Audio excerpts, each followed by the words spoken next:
And I didn't learn this until much later, but exactly what you just said. I was like, I never got to witness the win and the win. It was always a one-sided transaction. It was always my dad winning, no one else did. And that's the part that I realized. I didn't understand why I felt embarrassed. And now I understand why I'm embarrassed, because there was only one side. It was only a one-sided transaction. The thing is people ask me all the time, like when I partner, I say all the time, if we don't both win, we're never doing this again. I preach to death every day. Even to my own clients, I preach to death. I'm like, I don't give a shit about the money. I'm not counting the pennies. I could care less how much you spend with me. I'm here to develop a relationship with you.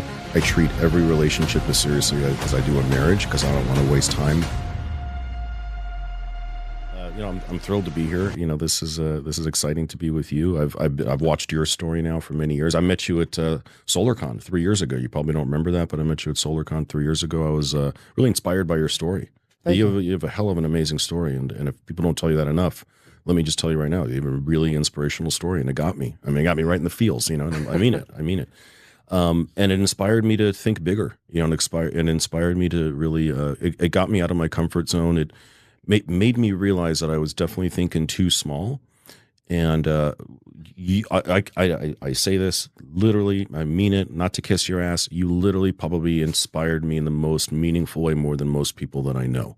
I appreciate because of what you said on stage there, and because of the type of things that you do.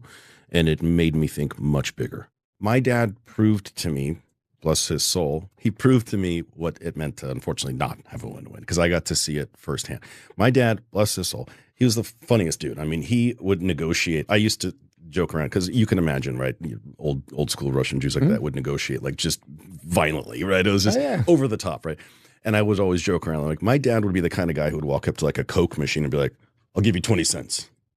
He would negotiate with a goddamn machine. Like that's how ruthless he was. I preach to death every day. Even to my own clients, I preach to death. I'm like, I don't give a shit about the money. I'm not counting the pennies. I could care less how much you spend with me. I'm here to develop a relationship with you. I treat every relationship as seriously as I do a marriage, because I don't want to waste time with meaningless relationships. So I tell everybody this. I treat every relationship like I do a marriage. I wouldn't even get into this if I didn't see it lasting as long as a marriage should. And if the relationship happens appropriately, money will always follow. 100%. In both directions. And that's how I make that clear to them, in both directions. I'm not just caring about me making money. I only make money when you make money, so I care about you making money first. When you start making money, I know I'll make money. So build the relationship first, and money will flow in volumes. And I remember just sitting next to him when I was a little kid, watching his negotiation tactics, being like cringe, right? Embarrassed, standing next to him, because it was so over the top and so aggressive. And so I was like, and I didn't learn this until much later, but exactly what you just said, I was like, I never got to witness the win and the win. It was always a one-sided transaction. It was always my dad winning, no one else did.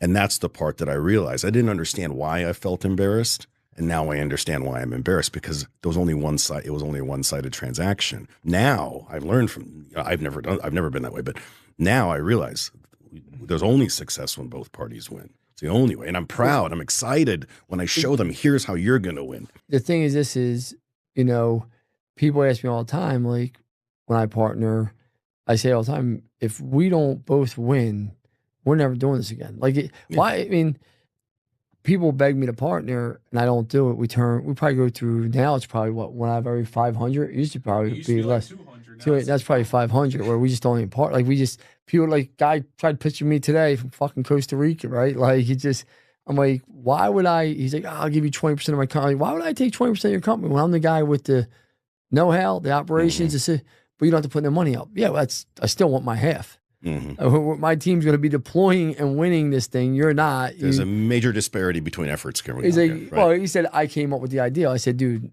everyone has a fucking idea. Everyone has an idea. Yeah. Oh execute on it, right? Everyone's got an idea.